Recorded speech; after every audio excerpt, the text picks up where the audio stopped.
Bismillahirrahmanirrahim. Assalamualaikum warahmatullahi wabarakatuh. Innal hamdalillah nahmaduhu wa nasta'inuhu wa nastaghfiruh wa na'udzu billahi min shururi anfusina wa min sayyiati a'malina. Man yahdihillahu fala mudilla lahu wa man yudlilhu fala hadiya lahu. Wa asyhadu an la ilaha illallah wahdahu la syarika lahu wa asyhadu anna Muhammadan abduhu wa rasuluh. Qala Allah ta'ala fi kitabihil karim, ya ayyuhalladzina amanu taqullaha haqqa tuqatih wa la tamutunna illa wa antum muslimun. Amma ba'd. Kaum muslimin, para jamaah yang dirahmati oleh Allah Subhanahu wa taala,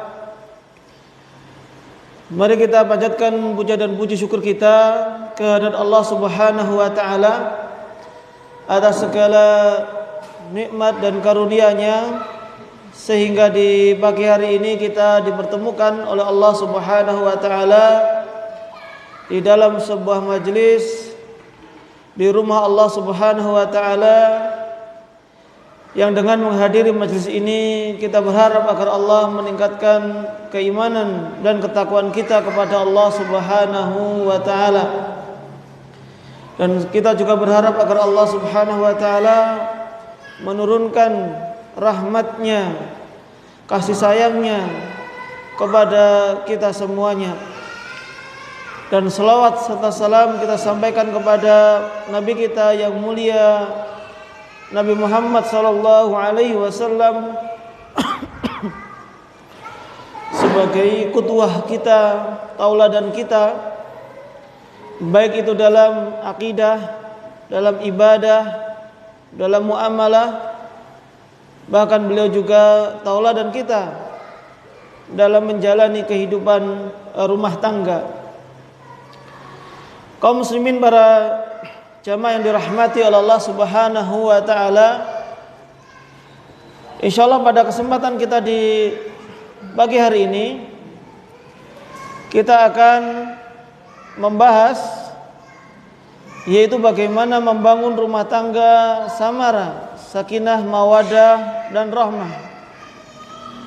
Mungkin pembahasan ini di antara pembahasan yang kita sendiri yang mungkin sering mendengarnya, sering membacanya, apalagi kalau sudah ada walimah, menghadiri akad nikah, selalu diulang-ulang. Ketika Ustadz misalkan menyampaikan khutbah nikah atau ceramah. Namun karena ini juga merupakan hal yang penting bagi kita semuanya, karena nikah adalah ya ibadah seumur hidup, yang mana kita tentu perlu untuk saling mengingatkan tentang pentingnya bagaimana kita bisa membangun rumah tangga, baik itu yang akan melaksanakan pernikahan atau yang sudah, bahkan mungkin yang sudah senior, yang sudah praktisi, sudah lama menjalani pernikahan. Kita tetap butuh untuk mempelajari dan mengulang-ulang kembali masalah ini. Ya tentu di sana juga ada masalah-masalah yang lain yang juga penting bagi kita semuanya, baik itu masalah akidah, masalah ibadah. Namun karena agama Islam adalah agama yang sempurna, ya kita membahas semuanya. Nah, para jamaah dirahmati oleh Allah Subhanahu wa taala, poin penting dalam pernikahan yang pertama adalah kita harus mengingat bahwasanya nikah itu adalah nikmat dari Allah Subhanahu wa taala kepada kita semuanya. Ya karena memang tidak semua orang diberikan kenikmatan ini. Meskipun pada asalnya semuanya mengharapkan untuk bisa mendapatkan nikmat nikah ini. Sebagaimana nikmat harta semua orang mengharapkan, tapi terkadang ada yang belum mendapatkannya. Begitu pula dengan pernikahan. Maka nikah ini adalah nikmat dari Allah Subhanahu wa taala, yang tentu patut bagi kita semuanya untuk senantiasa mensyukurinya. Dan terbukti bahwasanya nikah adalah nikmat dari Allah Subhanahu wa taala. Allah Subhanahu wa taala berfirman dalam surat Ar-Rum ayat yang ke-21 yang kita sering mendengarnya, bahkan mungkin kita sudah menghafalnya, di mana Allah Subhanahu wa taala berfirman, "Wa min ayatihi an khalaqalakum min anfusikum azwaja litaskunu ilaiha wa ja'ala bainakum mawaddah wa rahmah inna fi dzalika laayatin liqaumin yatafakkarun." Dan di antara tanda-tanda kekuasaan Allah, tanda-tanda kebesaran Allah Subhanahu wa taala adalah Allah Subhanahu wa taala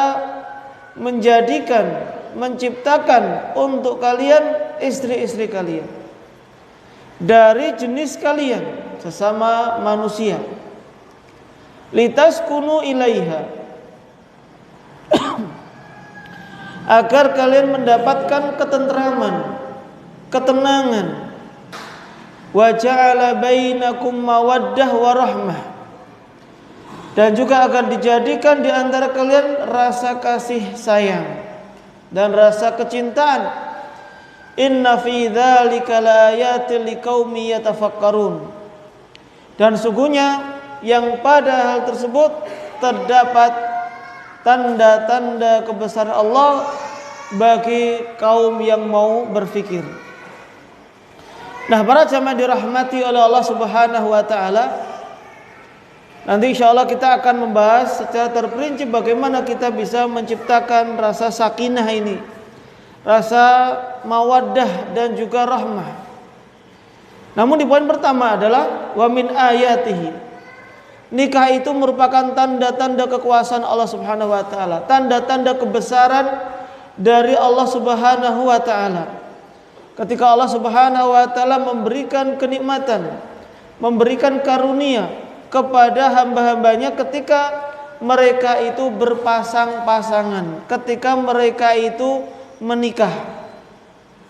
Dan tidak ada seorang nabi pun kecuali mereka pasti menikah. Jadi kalau ingin mengikuti ajaran para nabi, ya diantaranya dengan menikah. Kalau ada orang yang sengaja, saya sudah cukup, harta sudah ada, saya nggak butuh nikah, maka berarti dia meninggalkan ajaran para nabi. Tidak hanya ajaran Nabi Muhammad saja, bahkan para nabi pun juga ditinggalkan. Allah Subhanahu wa taala berfirman, "Walaqad arsalna rusulan min qablika wa ja'alna lahum azwajan wa dzurriyyah." Dan sesungguhnya kami telah mengutus para rasul sebelum engkau, dan kami memberikan kepada mereka istri-istri dan juga keturunan yang banyak. Jadi semua para nabi itu mereka memiliki pasangan. Nah, jadi ini para jamaah dirahmati oleh Allah Subhanahu wa taala, nikah itu adalah nikmat dari Allah Subhanahu wa taala. Tapi kalau ada komentar, nikmat dari mana Ustaz? Di rumah aja berantem terus sama istri ya. Ini yang perlu dipertanyakan nanti. Kenapa kok bisa berantem? Kenapa kok bisa menjadikan nikmat ini menjadi nikmah? Nikmah pakai qaf. Itu ya musibah. Kenapa kok bisa menjadi musibah? Sebagaimana harta uang ini kan sebenarnya juga nikmat, tapi terkadang juga bisa jadi musibah kalau kita tidak bisa menggunakan pada kebaikan. Hujan asalnya adalah nikmat dari Allah, tapi terkadang kok bisa jadi banjir, yang ini menjadi musibah. Oh, berarti ada yang salah. Bisa jadi ya karena suka buang sampah, karena perbuatan manusia. Tapi asalnya hujan itu adalah nikmat dari Allah Subhanahu wa taala. Begitu pula dengan pernikahan, hukum asalnya itu adalah nikmat dari Allah Subhanahu wa taala. Sehingga kalau nanti ada yang merasakan di dalam rumah tangganya tidak merasakan nikmat, tidak merasakan surga di rumahnya, ya berarti ada sesuatu yang salah. Itulah nanti yang harus dikoreksi. Bagaimana menjadikan nikmat, menjadikan nikah itu benar-benar nikmat, benar-benar sesuatu yang bisa mendatangkan sakinah tadi. Nah, sehingga para jamaah dirahmati oleh Allah Subhanahu wa taala, setelah kita mengetahui bahwasanya nikah adalah nikmat dari Allah Subhanahu wa taala, maka kita harus mengetahui dulu apa tujuan kita menikah. Insyaallah di sini sudah banyak yang menikah ya, kecuali yang masih anak-anak tadi. Tapi kalau yang lainnya mungkin banyak kan sudah menikah. Kenapa kita harus menikah? Kenapa kita tidak mencukupkan sendirian saja, lebih enak, lebih nyantai, nggak ada yang ganggu dan lain sebagainya. Nah, pernikahan ini tidak hanya dipandang sebagai sebuah kebiasaan, tidak hanya dipandang sebuah ya adat istiadat, sekedar kebutuhan. Tidak, tapi lebih luas lagi bahwasanya pernikahan itu memiliki tujuan-tujuan yang mulia. Yang pertama, tentu dengan menikah itu untuk memenuhi tuntutan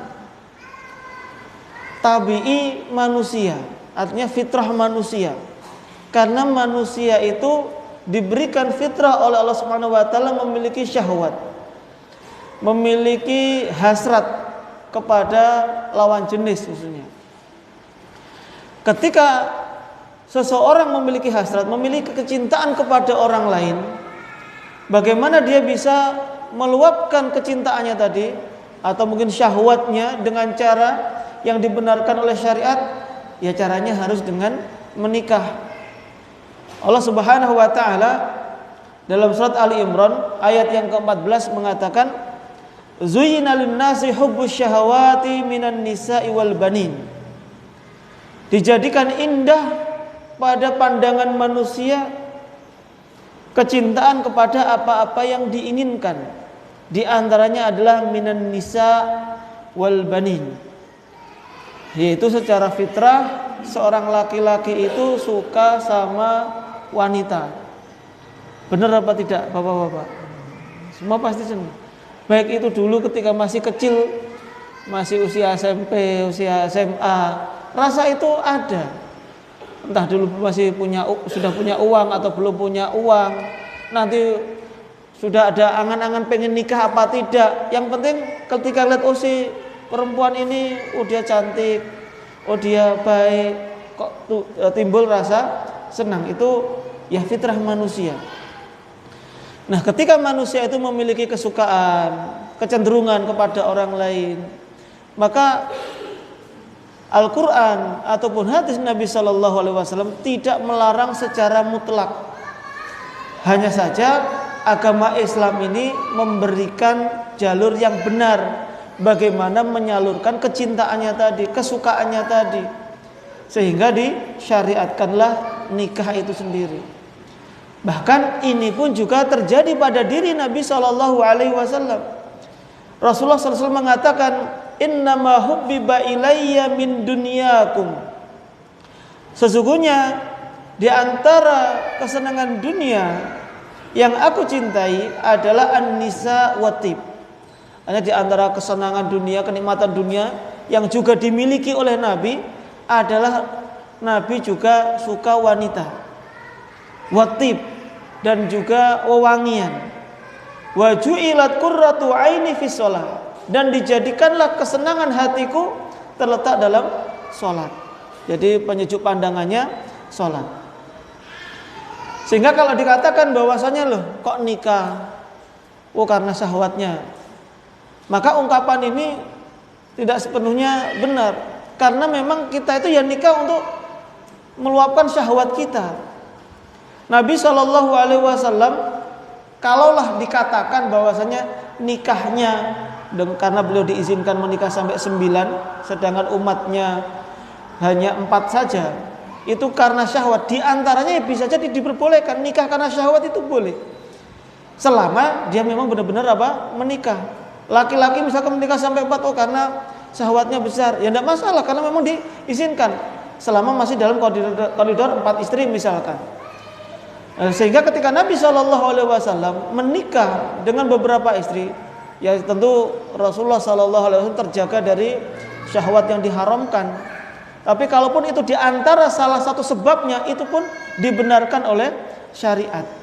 Kalau seseorang itu ingin menikah tadi, sehingga diantara hal yang mewajibkan seseorang menikah, kapan seorang itu hukumnya sampai wajib nikah, kalau sudah tidak bisa menahan syahwatnya, dikhawatirkan zina, sudah puasa tetap aja misalkan, maka ya harus segera dinikahkan supaya dia tidak terjerumus dalam hal-hal yang diharamkan oleh Allah Subhanahu wa taala. Jadi ini cara melampiaskan syahwat yang diperbolehkan. Dan ini sesuai dengan fitrah. Beda kalau di agama yang lain. Mereka apalagi yang jadi pendeta misalkan, mereka tidak boleh menikah karena harus berbakti kepada Allah Subhanahu atau kepada Tuhan mereka misalkan. Mereka harus berbakti pada agama, enggak boleh bersenang-senang dengan kehidupan dunia. Yang mereka dohirnya memang enggak nikah tapi akhirnya jatuh dalam perbuatan zina. Ya maka itu lebih besar lagi dosanya. Sehingga Islam pun mengatur. Kemudian yang kedua, dari tujuan nikah adalah untuk membentuk akhlak yang baik. Jadi ada kaitan antara perilaku seseorang dengan nikah. Karena terkadang itu bujangan, meskipun punya uang banyak misalkan, maka masih suka keluyuran. Umumnya ya, menggunakan uang pun juga enggak teratur. Rumah pun juga di kamarnya juga acak-acakan. Maka ketika sudah nikah, maka sudah bisa menjadi teratur. Pulangnya pun juga semakin cepat misalkan. Itu secara umum seperti itu. Makanya Nabi SAW mengatakan ketika menasehati para pemuda, ya ma'syarasy syabab, wahai para pemuda, man istata'a minkumul ba'a falyatazawwaj. Wahai para pemuda, barang siapa di antara kalian yang memiliki kemampuan ba'ah, maka segeralah nikah. Nah, apa itu ba'ah? Ba'ah itu sebenarnya makna bahasanya di antaranya ya berhubungan suami istri. Barang siapa yang sudah memiliki kemampuan dari syahwat, ketertarikan, dan bisa kemampuan untuk menggauling istri, maka menikahlah. Meskipun sampai akhirnya para ulama menyimpulkan bukan hanya sekedar mengumpulinya, tapi apa saja yang berkonsekuensi setelah bernikah. Artinya di samping dia bisa melampiaskan syahwatnya dengan cara yang halal, dia juga setelah menikah harus memiliki kemampuan untuk menghidupi istrinya tadi. Maka hendaklah dia menikah. Fa innahu aghaddu lil basar wa ahsanu lil farj. Karena kalau orang itu sudah nikah akan lebih menundukkan pandangannya dan lebih menjaga kemaluannya. Ya kan sudah dikasih sarana untuk melampiaskan syahwatnya secara halal, sudah bisa segera pulang. Tapi kalau di jalan masih jelalatan misalkan. Tapi umumnya kalau memang dia bahagia di rumahnya, dia tidak akan tertarik dengan wanita lain, sebagaimana perempuan juga ketika di luar tidak akan tertarik dengan laki-laki yang lain. Dan Nabi SAW pun juga menasihati apabila seseorang di jalanan kemudian tertarik pada wanita lain yang bukan istrinya, disegera pulang, datangi istri, lampiaskan pada istri, bukan kepada orang lain tadi. Nah, karena memang ketika seorang sudah menikah itu akan lebih bisa menundukkan pandangannya dan juga lebih bisa menjaga kemaluannya. Wa man lam yastati' fa alaihi bisawm. Sudah pengen nikah tapi belum dapat izin orang tua, misalkan masih sekolah, masih kuliah atau belum kerja, maka caranya ya dengan berpuasa. Fa innahu lahu wija. Karena dengan berpuasa akan mengontrol syahwatnya tadi, akan bisa menjadi perisai. Dia tidak meluapkan hawa nafsunya.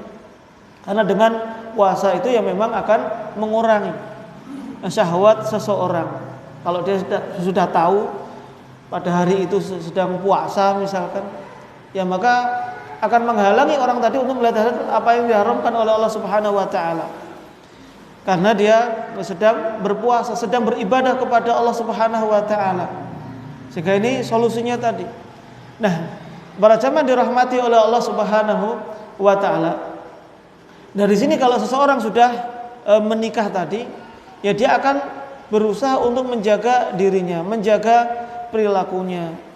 Dia sekarang itu nggak bisa lagi seperti ketika masih bujang misalkan, atau yang perempuan masih gadis.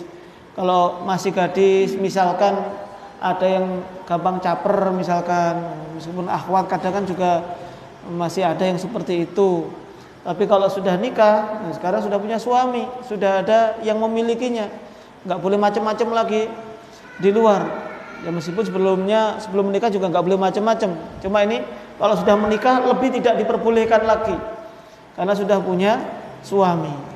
Dia harus bertanggung jawab, dia harus mentaati suaminya. Jadi akan lebih menjaga orang tadi. Lalu juga di antara tujuan dari pernikahan adalah untuk menegakkan rumah tangga yang Islami sesuai dengan syariat. Karena para jamaah dirahmati oleh Allah Subhanahu wa taala, baiknya masyarakat itu dimulai dari baiknya rumah tangga. Jadi kalau kita berbicara tentang negara, misalkan bagaimana membentukkan negara ini baik, agar bagaimana negara ini tegak di atas syariat, ya mulainya ya pertama dari diri kita, kemudian dari keluarga kita. Kita bisa nggak membina rumah tangga? Kalau sudah bisa membina rumah tangga, maka membina negara insya Allah juga gampang. Kalau masing-masing rumah itu semuanya sudah tegak di atas syariat Islam, maka untuk membentuk syariat Islam di sebuah negara itu pun juga akan sangat mudah. Tapi kalau di dalam rumah tangga syariat agama Islam ini tidak ditegakkan, suami melihat istrinya nggak sholat, dibiarkan saja. Istri tahu suaminya nggak pergi ke masjid, dibiarkan saja. Ya gimana kita bisa melihat adanya syariat Islam ini akan ditegakkan di muka bumi ini? Nggak akan mungkin. Sehingga tujuan dari pembinaan atau membangun rumah tangga itu adalah untuk menegakkan syariat agama Islam.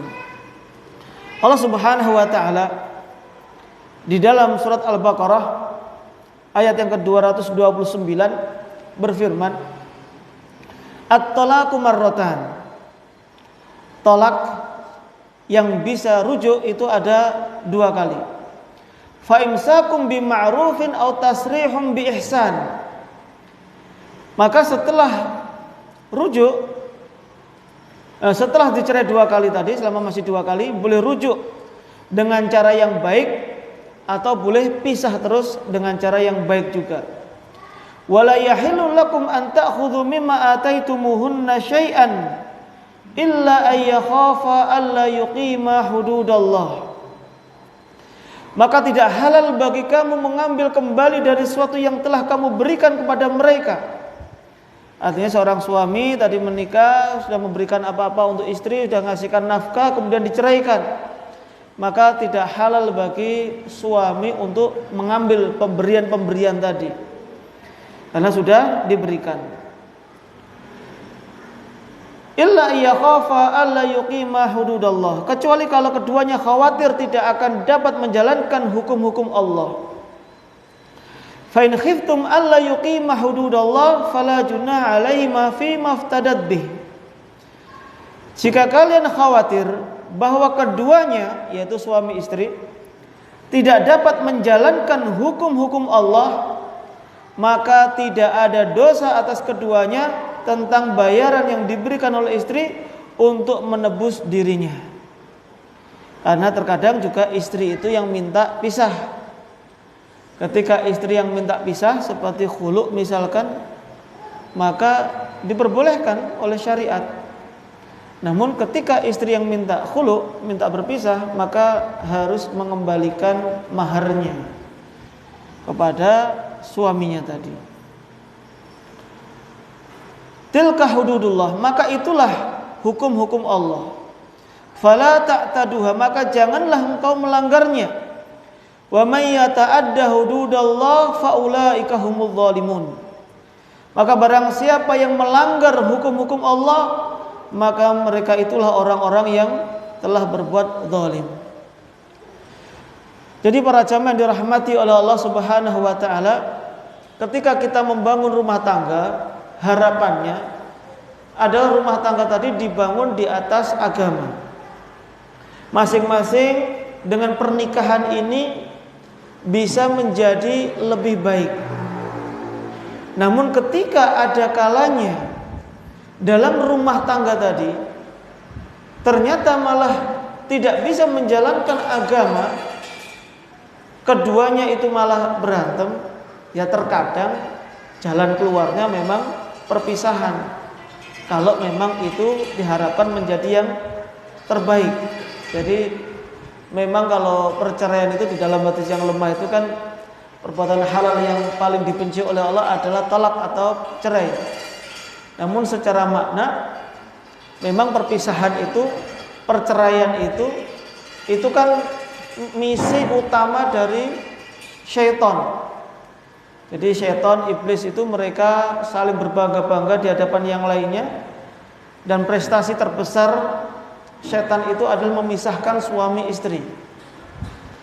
Namun terkadang perpisahan itu memang menjadi jalan keluar.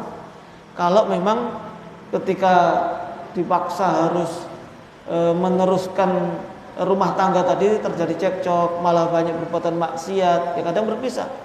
Sebagaimana Nabi SAW ketika awalnya menjodohkan Zaid bin Harithah dengan Zainab, dijodohkan oleh Nabi karena Nabi menjodohkan tidak bisa menolak keduanya. Sampai akhirnya tidak ada kecocokan antar keduanya. Ya, memang nggak cocok. Yang pertama tidak sekufu, yang mungkin tidak ada kecintaan, akhirnya pisah.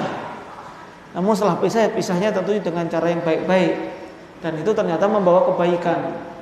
Akhirnya ya dinikahi oleh Nabi SAW Zainabnya. Dari situ terkadang perpisahan itu memang jalan keluar. Dengan perpisahan itu masing-masing bisa menjalankan ibadah dengan baik, yang lainnya pun juga bisa membangun rumah tangga sendiri, yang akhirnya bisa menjalankan ibadah. Nah, itu tujuan utamanya adalah menegakkan syariat agama Islam tadi di dalam rumah tangga. Meskipun terkadang harus berpisah tadi, tapi secara asal harus berusaha untuk meningkatkan ibadah di antara keduanya. Makanya Nabi SAW juga pernah mengatakan, rahimallahu rajulan, moga Allah Subhanahu wa taala merahmati seorang laki-laki, seorang suami, qama minal laili fasalla, kemudian bangun di malam hari dan mengerjakan salat malam. Fa aiqadha ahlahu, setelah salat baru membangunkan istrinya. Fa in abad nadaha fi wajhal ma, ketika istrinya itu enggak mau bangun dipercikan air. Karena tadi suruh sholat, diajak sholat. Ini saling mengingatkan satu dengan yang lainnya. Begitu pula dengan seorang wanita yang bangun di malam hari, kemudian sholat, setelah itu membangunkan suaminya untuk mengerjakan sholat, akan dirahmati oleh Allah Subhanahu wa taala. Jadi tujuannya bagaimana ketika menikah tadi harus disepakati sejak awal. Kita harus bagaimana meningkatkan amal ibadah kita kepada Allah Subhanahu wa taala. Tidak boleh setelah adanya pernikahan ini justru semakin jauh dari Allah Subhanahu wa taala. Karena memang ya tadi nikah itu sendiri juga merupakan ibadah. Bahkan berhubungan suami istri itu juga merupakan sedekah, akan mendapatkan pahala dari Allah Subhanahu wa taala. Rasulullah sallallahu alaihi wasallam mengatakan, wa fi bud'i ahadikum shadaqah. Dan pada hubungan suami istri itu terdapat sedekah, itu ada pahalanya. Maka para sahabat bertanya, ya Rasulullah, ayati ahaduna syahwatahu wa yakuna lahu fiha ajrun. Wahai Rasulullah, apakah ketika salah seorang di antara kami menyalurkan syahwatnya, dan ini ada kebutuhan pribadi, kebutuhan syahwatnya, itu juga tetap mendapatkan pahala? Padahal ini nggak diperintahkan pun di dalam syariat. Kan biasanya kalau ibadah itu diperintahkan atau dianjurkan. Ini enggak diperintahkan pun orang pengen melakukannya. Apakah ini juga akan mendapatkan pahala? Maka Rasulullah mengatakan, ara'aitum law wada'a fil haram.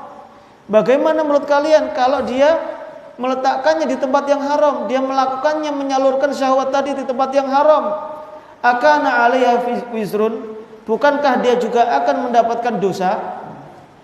Fakadzalika idza wada'a fil halal kana lahu ajr. Maka begitu pula apabila dia meletakkannya, menyalurkan syahwatnya tadi di jalan yang halal, maka otomatis juga akan mendapatkan pahala. Jadi ini merupakan ibadah. Tujuan utama dari menikah tadi adalah untuk mendapatkan keridhaan dari Allah Subhanahu wa taala.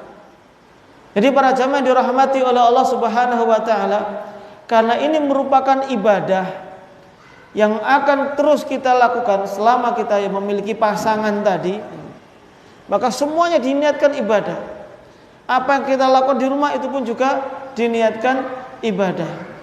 Karena bagi seorang laki-laki pun tidak ada uang yang dikeluarkan untuk sedekah yang pahalanya melebihi apabila dia mengeluarkan nafkah untuk keluarganya.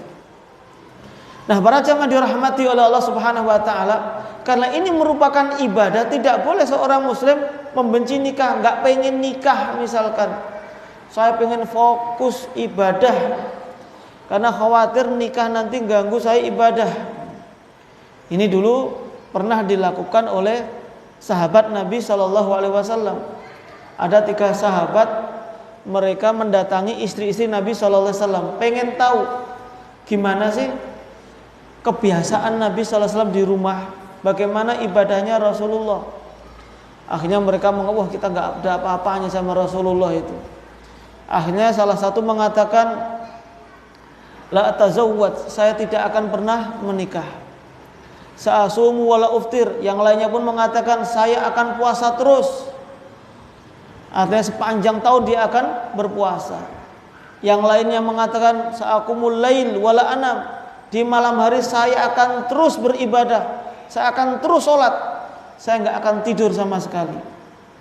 Padahal di sini niatnya semuanya baik. Nggak pengen nikah itu ya karena pengen ibadah. Pengen sholat malam terus, nggak tidur juga niatnya ibadah. Pengen puasa terus, niatnya juga ibadah. Dari sisi niat nggak ada yang salah sama sekali. Akan tetapi karena pelaksananya itu yang keliru, tidak sesuai dengan tuntunan Nabi Shallallahu Alaihi Wasallam. Sehingga ketika Nabi Shallallahu Alaihi Wasallam mendengarkan 3 orang tadi itu, tahu berita 3 orang tadi itu, Rasulullah pun langsung menyampaikan kepada para sahabatnya. Setelah berkhutbah, yaitu mengawali dengan memuji Allah Subhanahu wa taala, Rasulullah mengatakan, "Lakinni ana usolli wa anam." Akan tapi aku itu di malam hari saya juga tidur, saya juga sholat. Wa asumu wa uftir. Aku pun kadang puasa, kadang tidak berpuasa. Wa atazawwajun nisa. Aku pun juga menikahi para wanita. Faman raghiba an sunnati falaysa minni. Barang siapa yang tidak suka dengan sunnahku, maka dia bukan termasuk umatku. Jadi kita harus menganjurkan pernikahan. Apalagi kalau sekarang ini kan zaman fitnah syahwat itu juga besar. Ya meskipun fitnah syubhat juga besar. Fitnah syubhat kalau kaitannya dengan ahlul bid'ah. Tapi terkadang yang banyak menimpa di teman-teman ngaji, ya di antaranya adalah fitnah syahwat. Ini yang tidak bisa kita anggap sepele juga. Sehingga ketika fitnah syahwat ini juga sudah semakin besar, yang bisa jadi menimpa anak-anak kita, apalagi yang namanya HP ini sudah semuanya punya. Insya Allah kalau yang sini punya HP semuanya ada internetnya. Ada yang masih pegang HP jadul di sini? Tidak ada ya. Bahkan kadang anak-anak itu lebih pintar buka YouTube daripada orang tuanya. Anak-anak masih SD sudah pintar buka. Nah itu kan fitnah. Kadang kalau kita tidak bisa mengontrolnya, kita tidak bisa mengetahui apa yang ditontonnya, nah, sehingga itu adalah hal yang sangat mengkhawatirkan. Apalagi iklan-iklan, apalagi video-video yang pendek atau reel di Instagram yang kadang tidak bisa dipilih tayangannya apa. Ini fitnah syahwat, sehingga menjadikan anak-anak terkadang masih usia SMA sudah pengen nikah, usia baru lulus SMA pengen nikah. Ya keinginannya nikah sebenarnya tidak masalah, asal nanti disalurkan. Orang tuanya pun juga harus mendampingi. Kalau memang sudah waktunya menikah, bagaimana menikahkan sesuai dengan syar'i. Nah, para jamaah dirahmati oleh Allah Subhanahu wa taala, di antara tujuan yang lainnya dari menikah adalah untuk memperoleh keturunan yang saleh. Karena kita umat Nabi Shallallahu Alaihi Wasallam dan Rasulullah pun bangga apabila umatnya itu banyak, dan tidak mungkin kita bisa memperbanyak umatnya Nabi Muhammad Shallallahu Alaihi Wasallam kecuali dengan adanya pernikahan. Tentu pernikahan dengan lawan jenis ya. Kalau pernikahannya dengan sesama jenis, dari mana akan dapat keturunan? Di samping itu penyimpangan seksual, penyimpangan fitrah, itu juga melanggar syariat. Allah Subhanahu wa taala menjelaskan dalam surat An-Nahl ayat yang ke-72, wallahu ja'ala lakum min anfusikum azwajan wa ja'ala lakum min azwajikum banina wa hafadah wa razaqakum minat thayyibati afabil batili yu'minuna wa bi ni'matillahi hum yakfurun. Allah Subhanahu wa taala telah menjadikan dari diri-diri kalian pasangan suami istri, dan menjadikan bagi kalian dari pasangan-pasangan kalian ada anak-anak banin, wahafadah, dan cucu atau keturunan. Dan Allah Subhanahu wa taala memberikan rezeki yang baik. Jadi ini di antara tujuan menikah adalah mendapatkan keturunan. Dan inilah yang didamba-dambakan bagi siapa saja yang menikah. Dan kita doakan bagi yang belum mendapatkan keturunan ya segera dimudahkan oleh Allah Subhanahu wa taala. Namun ya pada asalnya setiap manusia yang menikah pasti ingin mendapatkan keturunan. Namun para jamaah dirahmati oleh Allah Subhanahu wa taala, ketika seorang mendambakan keturunan, ketika seorang berdoa untuk diberikan keturunan, jangan lupa mintanya adalah keturunan yang soleh. Ini yang paling penting. Jadi tidak hanya ya Allah berikan saya anak titik misalkan, tapi karuniakanlah kepada kami anak yang soleh. Karena yang kita harapkan adalah yang soleh. Anak yang bisa bermanfaat untuk orang tua adalah anak yang soleh. Sehingga ya sebelum berhubungan pun juga diajarkan berdoa terlebih dahulu. Rasulullah pun juga mengabarkan nanti akan ada amalan seorang hamba semuanya akan terputus kecuali 3 hal, dan yang terakhir adalah awwaladin salih yad'ulah. Yang akan bermanfaat bagi orang tua adalah anak yang saleh yang senantiasa mendoakan orang tua. Karena kalau anak yang enggak saleh, jangankan kok mendoakan kebaikan, yang ada malah mendoakan keburukan. Kapan orang tua meninggal bisa mendapatkan warisan misalkan. Ketika masih hidup pun juga malah nyusahkan orang tua, dan itu pun juga ada yang seperti itu. Makanya kita mintanya pun minta yang soleh. Maka dari itu Nabi Ibrahim alaihissalam ketika bertahun-tahun tidak dikaruniai anak, sampai 80 tahun lebih belum dikaruniai seorang anak, beliau pun juga berdoa kepada Allah Subhanahu wa taala. Namun doa beliau, Rabbi habli minas sholihin. Wahai Rabbku, anugerahkanlah kepadaku seorang anak yang termasuk anak yang soleh. Jadi yang diminta adalah anak yang soleh. Jadi jangan berputus asa juga bagi yang belum memiliki anak. Masih ada kesempatan untuk bisa mendapatkan keturunan. Yang penting berdoa dan juga berusaha, maka insya Allah akan dikabulkan oleh Allah Subhanahu wa ta'ala. Tapi para jamaah dirahmati oleh Allah Subhanahu wa taala, itu di antara tujuan dari pernikahan. Nah, sekarang kita masuk pada bab, yaitu bagaimana kita membangun rumah tangga sakinah, mawaddah, warahmah. Namanya bangunan, maka harus ada pondasi. Ya, kalau kita bicara masalah agama, ya memang akidah itu yang paling utama. Begitu pula dengan pernikahan, maka pondasinya inilah yang juga harus dikuatkan. Apa pondasi dalam pernikahan? Ya pondasinya ya ketakwaan itu juga. Allah Subhanahu wa taala berfirman, "Wa may yattaqillaha yaj'al lahu makhraja wa yarzuqhu min haitsu la yahtasib." Barang siapa yang bertakwa kepada Allah, maka Allah akan memberikan jalan keluar dari setiap permasalahannya, dan Allah akan memberikan rezeki dari jalan yang tidak disangka-sangka. Karena para jamaah dirahmati oleh Allah Subhanahu wa taala, dengan menikah itu berarti kita telah menjalankan perintah Allah Subhanahu wa taala untuk menikah. Dan ketika menikah, karena tadi menjalankan perintah Allah, berarti kita juga mengharapkan pahala dari Allah Subhanahu wa taala. Dan pondasi yang paling penting adalah dengan bertakwa kepada Allah Subhanahu wa taala.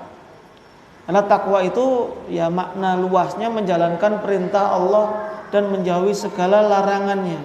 Jadi kalau sudah menikah, ya itulah nanti masing-masing suami istri saling menasihatkan untuk menjalankan perintah Allah dan juga meninggalkan segala larangan-larangannya. Meninggalkan perintah Allah ya karena memang tahu itu perintah Allah, akan mendapatkan pahala.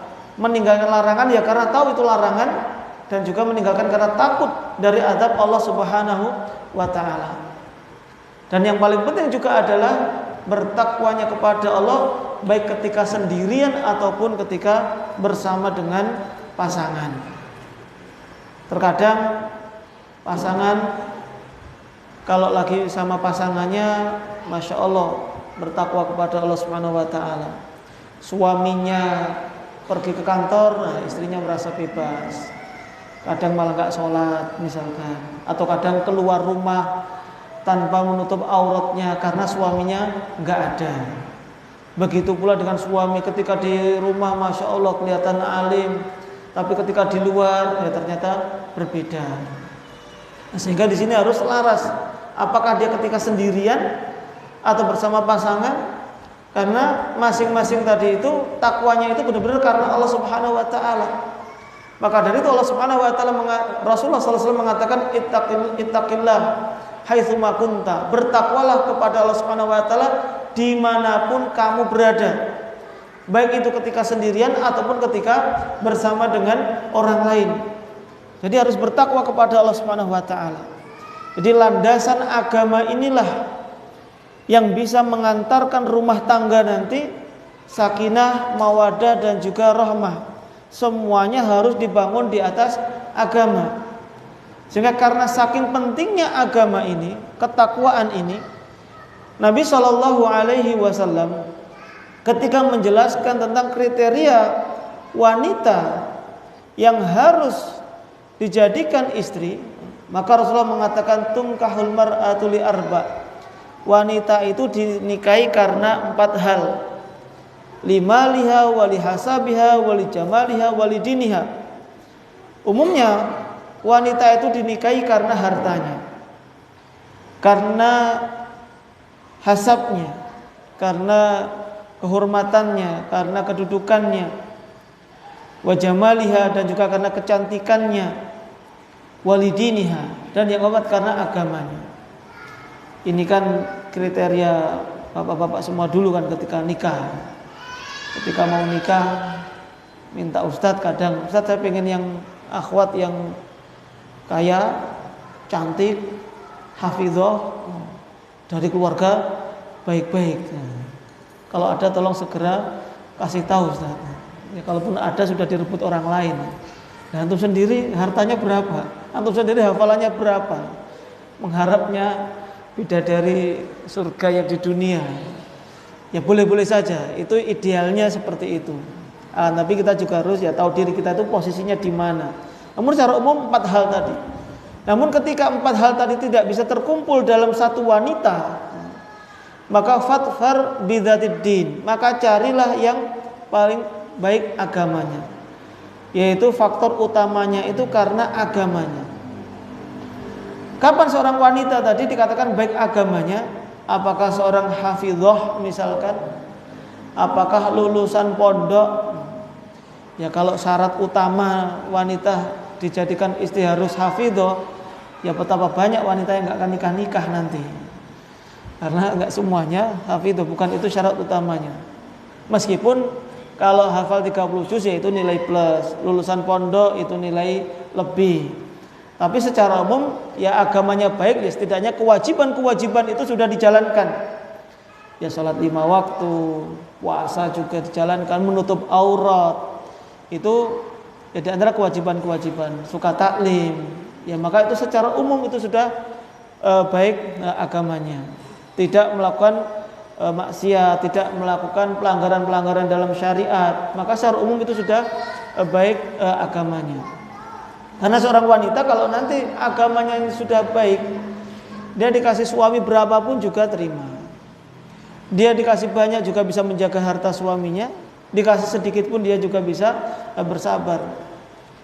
Nah itu ketika memilih perempuan. Begitu pula ketika memilih laki juga, yang pertama adalah karena agamanya juga.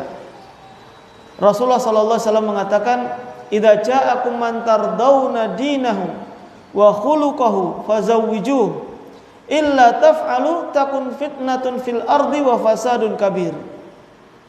Ini nasihat bagi para wali, orang tua dari perempuan. Apabila ada seorang laki-laki datang kepada engkau ingin melamar anakmu, anak wanitamu, gadismu, yang engkau sudah tahu baik agama dan juga akhlaknya, maka nikahkanlah. Kalau tidak, maka nanti akan ada fitnah, akan ada musibah, akan ada kerusakan yang besar.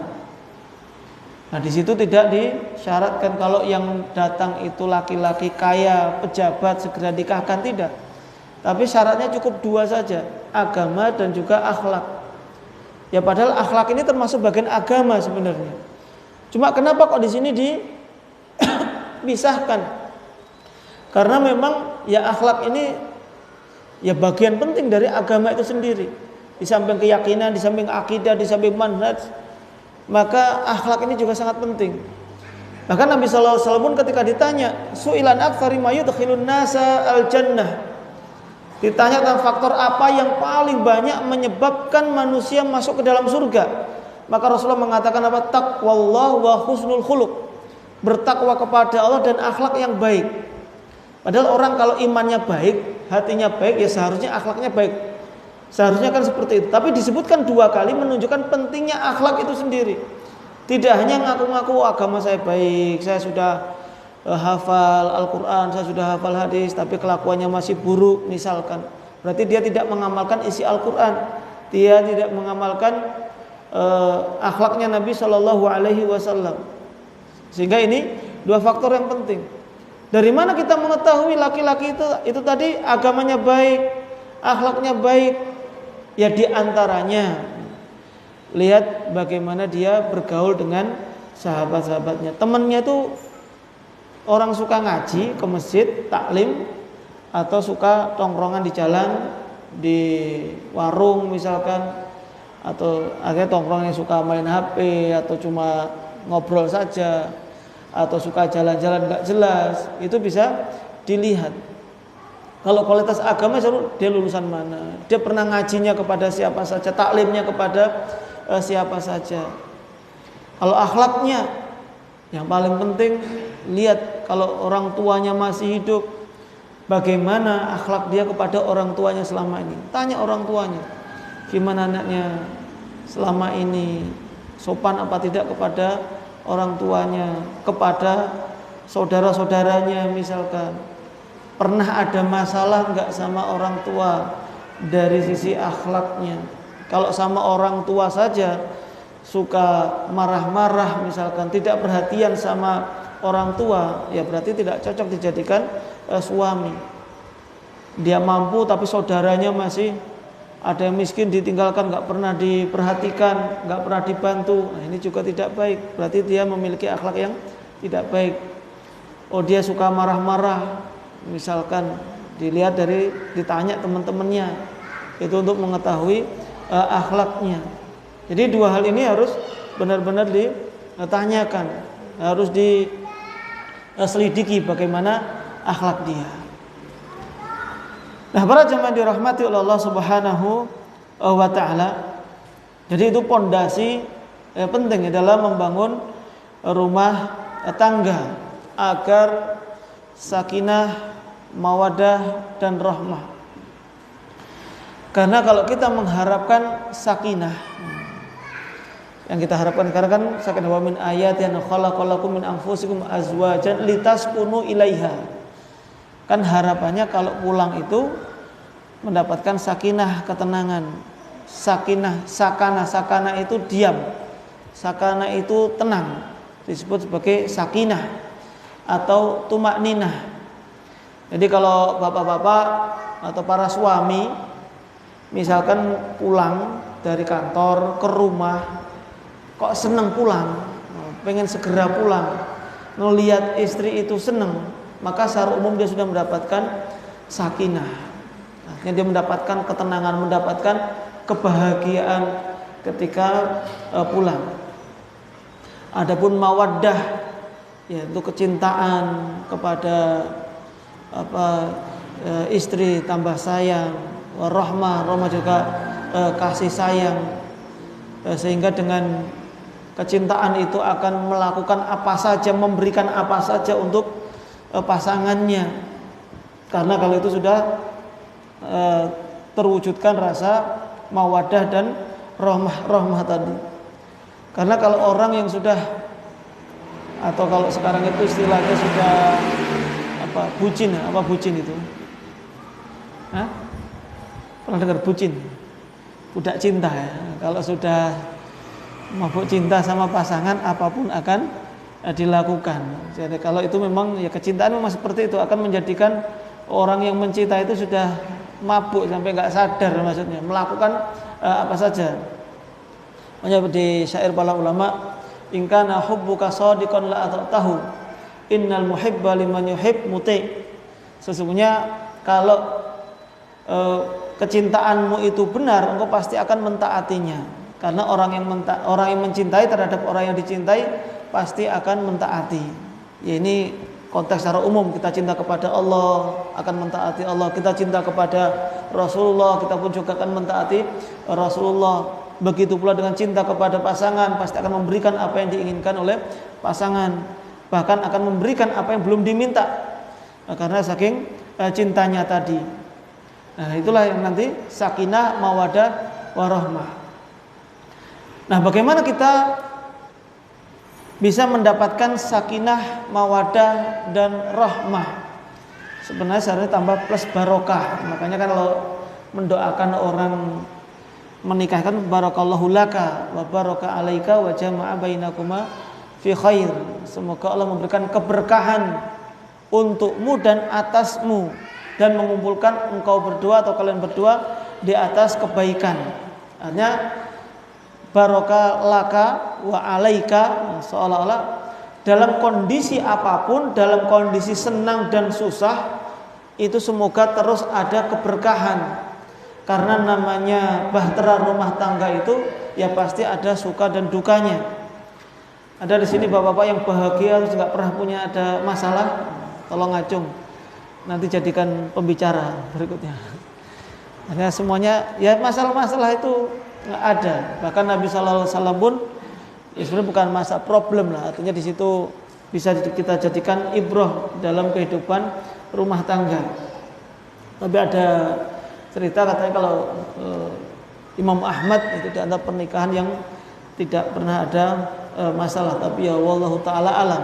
Namanya di dalam kehidupan rumah tangga ada yang bisa diketahui oleh orang lain, ada yang tidak diketahui. Namun yang namanya kita hidup dimanapun, di kerja, dunia kerja, di rumah, di jalan, ya kan pasti ada sedikit masalah. Namun yang penting bagaimana kita bisa menghadapi masalah tadi. Tapi yang pertama, untuk bisa membangun rumah tangga samara adalah dengan menunaikan hak dan kewajiban masing-masing. Di sini tidak saya sampaikan seluruh hak dan kewajiban ya, karena itu panjang. Namun intinya dalam kehidupan rumah tangga itu ada hak dan kewajiban, yang mana masing-masing dituntut untuk menunaikan kewajibannya, menjalankan kewajibannya sebelum mendapatkan haknya. Jangan sampai kita lebih banyak menuntut hak dibandingkan dengan menunaikan kewajiban. Secara umum, kewajiban seorang suami adalah yang mencari nafkah, karena seorang suami adalah pemimpin dalam rumah tangga. Dan secara umum, kewajiban seorang istri adalah di rumah dan mentaati suaminya. Karena seorang wanita apabila sudah menikah, maka tingkatan ketaatan itu sudah berganti. Yang sebelumnya setelah mentaati Allah dan Rasulnya, seorang wanita harus mentaati kedua orang tuanya, maka sekarang posisi ketiga itu berpindah kepada suami. Setelah mentaati Allah, mentaati Rasul, sekarang harus mentaati suaminya. Ini bagi seorang istri. Allah Subhanahu wa taala berfirman, "Ar-rijalu qawwamuna 'alan nisa." Bapak-bapak hafal semua ya? Hafal. Pokoknya kalau ada masalah sama istri ya ayat ini saya bawa. Biasanya kan gitu. Saya ini pemimpin. Kamu jangan bantah ya. Biasanya kan gitu kalau bapak-bapak marah sama istrinya. Ar-rijalu qawwamuna 'alan nisa. Laki-laki itu atau suami itu pemimpin bagi wanita, bagi istri. Ini yang milih seorang suami jadi pemimpin adalah Allah Subhanahu wa taala. Sehingga dalam konteks ini ibu-ibu, para istri nggak boleh protes. Kan saya lebih pinter daripada suami saya. Suami saya aja dulu kuliahnya nggak lulus, saya lulus. Berarti kan saya lebih pinter. Suami saya nggak lulus SMA, saya lulus kuliah. Berarti kan saya lebih pinter. Berarti lebih berhak untuk jadi pemimpin. Ya nggak bisa juga. Jadi untuk tingkat akademik tidak mempengaruhi dalam kehidupan rumah tangga. Tetap laki-laki. Karena Allah sendiri mengatakan bima faddalallahu ba'dahum ala ba'din. Karena memang sudah dari sononya Allah Subhanahu wa taala mengistimewakan laki-laki secara umum dibandingkan dengan perempuan, sehingga laki-laki ini yang menjadi pemimpin. Dan sebab yang kedua, kenapa laki-laki yang jadi pemimpin? Wa bima anfaqu min amwalihim, karena seorang suami itu yang mencari nafkah, yang memberikan nafkah kepada istri. Jadi para bapak-bapak khususnya kalau pengen menjadi pemimpin, pengen ditaati oleh rakyatnya di rumah, ya maka harus semangat dalam mencari nafkah. Mau cari nafkah malas-malesan, kemudian nanti lapor Ustadz istri saya itu nggak bisa diatur, saya nasihati susah, tapi dia sendiri tidak mau menjadi seorang pemimpin di rumah tangganya. Mencari nafkah juga malas-malesan, akhirnya istrinya disalah-salahkan, padahal dia sendiri nggak punya wibawa di rumahnya. Meskipun ya terkadang bolehlah seorang istri terkadang gajinya lebih besar. Meskipun demikian seorang suami tetap harus mencari nafkah dan harus memberikan nafkah. Liyunfiq dzu sa'atin min sa'atihi wa man qudira 'alaihi rizquhu falyunfiq mimma atahullah. Barang siapa yang memberikan uang kecukupan ya memberikan nafkah sesuai dengan kemampuannya. Kalau nggak mampu ya sekedarnya saja sesuai dengan kemampuannya. Tapi kalau memang memiliki kemampuan ya kan harus memberikan nafkah semampunya. Jangan sampai membiarkan istrinya yang mencari nafkah, kecuali kalau memang sudah disepakati misalkan, atau suaminya sudah berusaha iskodarullah tetap aja rezekinya masih kurang baik misalkan, sehingga istrinya minta izin untuk membantu misalkan, yaitu tidak masalah sesuai dengan kesepakatan. Tapi kalau dari awal istrinya dipaksa, pokoknya saya pengen cari istri yang juga punya penghasilan sehingga nanti tidak banyak ngasih nafkah, itu ya nggak boleh. Nah, karena seorang suami harus mencari nafkah agar dia bisa ditaati oleh istrinya.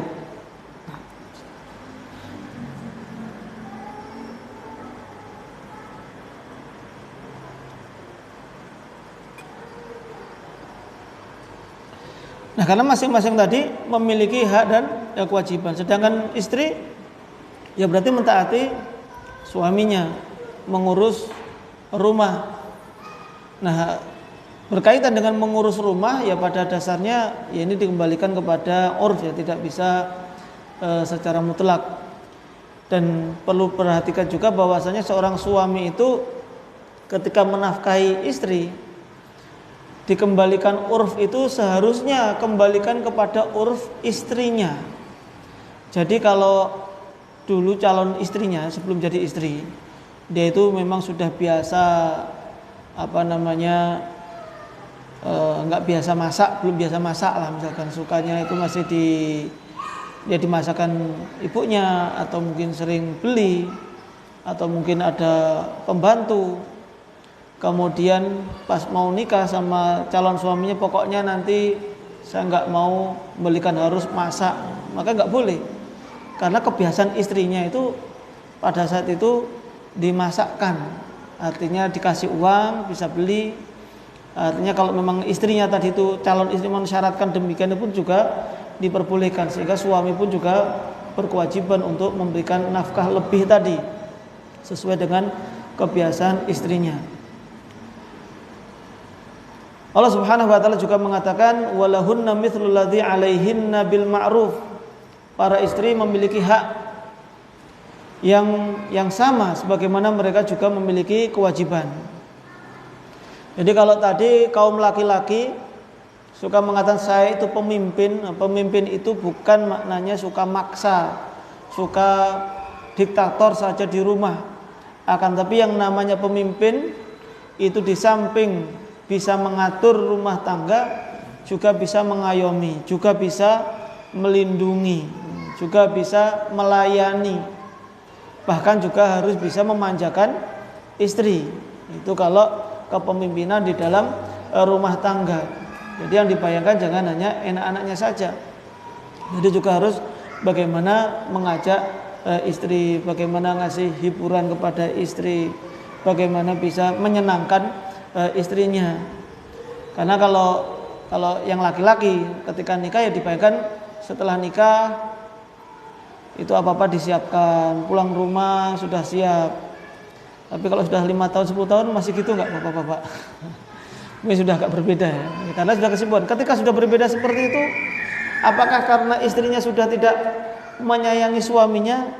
Ya banyak faktor. Ya kalau dulu istri memang bisa nyambut suami karena belum punya anak. Nah sekarang suaminya datang pengen nyambut, anaknya masih nangis, anaknya masih minta dimandiin. Apakah harus meninggalkan anaknya? Ya suaminya dalam kondisi seperti ini juga harus pengertian. Nah, tidak bisa ya marah-marah, gimana? Kok nggak mau nuruti saja, nggak mau nuruti saya dan sebagainya. Sehingga inilah pentingnya. Yang kedua adalah berbuat ihsan. Jadi di samping melaksanakan hak dan kewajiban, di sana ada yang namanya ihsan. Apa ihsan itu? Banyak ayat yang memuji Allah, yang memuji orang yang berbuat ihsan. Innallaha yuhibbul muhsinin wallahu yuhibbul muhsinin. Allah Subhanahu wa taala mencintai orang-orang yang berbuat ihsan. Ihsan dalam kehidupan rumah tangga adalah di samping tadi seorang suami sudah menjalankan kewajibannya, maka ketika seorang suami menjalankan suatu amalan, suatu perbuatan yang itu bukan menjadi kewajibannya, tapi sebagai bentuk memudahkan istrinya. Contoh, ketika hukum asal terkadang di rumah itu sudah urusan istri misalkan, namun Rasulullah SAW itu masih suka membantu istri. Ketika sahabat datang kepada Rasulullah, kepada istrinya Nabi yaitu Aisyah radhiyallahu anha, tanya tentang kebiasaan Rasulullah di dalam rumah. Maka Aisyah mengatakan kana fi mihnati ahlihi. Rasulullah itu biasa mengerjakan pekerjaan rumah. Ingat di sini ketika Rasulullah membantu istrinya itu bukan tugas utama suami, akan tapi itu adalah di antara bentuk ihsan. Apa maksudnya? Ketika itu adalah bentuk ihsan, itu adalah bentuk tambahan saja. Jangan menjadikan itu sebagai tugas utama. Jadi salah kalau istri juga mengatakan pokoknya pekerjaan rumah itu pekerjaan suami. Itu juga salah. Rasulullah saja mengerjakan pekerjaan rumah itu bukan karena kewajiban, tapi karena apa? Ihsan. Sebagaimana seorang istri terkadang membantu suami untuk mencari kerja, itu bukan karena bantu, bukan karena tugasnya, tapi karena apa? Berbuat apa? Ihsan. Karena suaminya sudah enggak mampu, sebagaimana yang dilakukan oleh Asma bintu Abu Bakar radhiyallahu anhuma, yang mana suaminya Zubair bin Awam itu ya kurang kaya, agak miskin, sehingga untuk bekerja masih meminta Asma sampai memikul keranjang isi kurma sekitar 3 km atau 3 mil, yaitu bantu kerja. Itu diantara bentuk apa? Ihsan. Ketika itu adalah ihsan, bagaimana caranya mengerjakannya itu juga disebabkan karena apa? Kesadaran, bukan karena paksaan. Seorang suami yang membantu istrinya tadi, karena seorang suami yang baik tentu akan mengetahui kondisi istri. Ini ibu dari anak-anak saya. Istri saya dulu sudah dididik orang tuanya sampai sekian tahun. Saya cuma menikmati hasilnya. Masa sekarang saya paksa-paksa melakukan pekerjaan yang di luar kemampuannya misalkan. Ada sekali-kali merenungi seperti itu seorang suami, terkadang bantu. Tapi ya ini memang bukan tugas asalnya. Tapi memang harus membantu selama ya suaminya bisa, istrinya pun juga memang pas membutuhkan, bukan untuk diperalat atau untuk dimanfaatkan istri, tidak. Dan itu juga bukan aib bagi seorang suami untuk membantu istri. Kadang ya suami itu ya gengsi-gengsian juga ada. Bahkan suami betulin perabot-perabot rumah tangga itu enggak bisa. Yang bisa justru istri. Ada enggak kira-kira di sini? Enggak ada, insyaallah. Tapi di kalangan ikhwan itu masih ada. Masa bikin colokan, listrik, itu yang ngerjakan istri. Masang maku di tembok. Ya ini kan bukan pekerjaan wanita. Ya kalau nyapu ya enggak masalah lah. Tapi ini yang ngerjakan, bahkan yang ngecat, bukan ngecat rumah semua ya, kalau itu tukang mungkin ada beberapa yang kecil. Itu yang ngerjakan istri itu masih ada. Nah sekarang jiwa pimpinnya itu di mana? Mengerjakan hal-hal yang sepele saja tidak bisa. Cuma berdasarkan apa? Itu kan tugas rumah, pekerjaan istri. Ngapain kita ikut? Saya sudah cari nafkah, saya sudah cari uang. Tapi kan pekerjaan kasar-kasar itu kan menyelisih fitrahnya wanita. Kok bisa-bisanya memberikannya kepada istrinya? Suruh ya beda kalau misalkan pekerjaan tidak semuanya bisa jahit misalkan, karena kebanyakan yang bisa wanita misalkan. Mungkin masih bisa dimaklumi lah suami tidak bisa. Tapi pekerjaan tadi ya seorang suami kok nggak bisa, itu kan ya aneh lah bagi seorang suami. Dan juga para jamaah dirahmati oleh Allah Subhanahu wa taala, dan terkadang itu seorang suami ketika baik di luar, nah itu tidak baik di rumah, sehingga tidak bisa berbuat ihsan tadi. Rasulullah SAW menggambarkan barometer baiknya akhlak seseorang itu ketika di rumah. Khairukum li ahli wa ana khairukum li ahli. Sebaik-baik kalian adalah yang paling baik terhadap keluarganya, dan saya adalah yang paling baik terhadap keluargaku. Ini Nabi SAW. Jadi kalau orang dianggap baik di luar rumah itu banyak, di kantor, di tempat kerja, atau di masjid misalkan, masya Allah rajin. Tapi kalau sudah sampai rumah, suka marah-marah sama istri, suka mukul meja, sama memukul istrinya, ya itu pun juga terkadang masih ada. Padahal tadi sebaik-baiknya adalah dengan istrinya, dengan keluarganya. Karena pasangan itu adalah manusia yang paling berhak untuk kita bertutur kata yang baik. Jangan sampai kepada orang lain, masya Allah, kadang orang laki-laki kalau lagi belanja atau beli, pelayannya perempuan, komunikasi dengan perempuan, masya Allah, baik, sopan, lembut, perhatian. Tapi sama istrinya sebaliknya. Kadang juga seorang istri sama pelanggan laki-laki misalkan, awalnya jual beli, atau dia istri tadi pergi ke pasar atau beli ke toko yang jual laki-laki, ramah, ngomongnya lembut. Tapi ketika sudah sampai rumah sama suaminya pun juga kasar, tidak mau nurut. Nah, itu pun juga ada. Padahal seharusnya pasangan itu adalah yang paling berhak untuk kita lemah lembuti dengan tutur kata yang baik. Nah, sehingga kalau sudah baik seperti itu, ya nanti tadi sakinah mawaddah warahmah itu juga akan terwujudkan. Kemudian yang ketiga adalah jujur dan terbuka antara suami istri. Tidak ada yang ditutup-tutupi. Khususnya di sini ya kaitan dengan ya kepribadian misalkan, atau ada masalah. Beda kalau masalah pekerjaan ya. Kalau pekerjaan ya tidak semua harus disampaikan kepada istri. Kadang tidak semua, tapi tergantung dengan masalahnya. Kadang suami kalau udah di kantor punya masalah disampaikan pada istri, tambah panas juga ada. Istri yang bisa menyelesaikan permasalahan juga ada.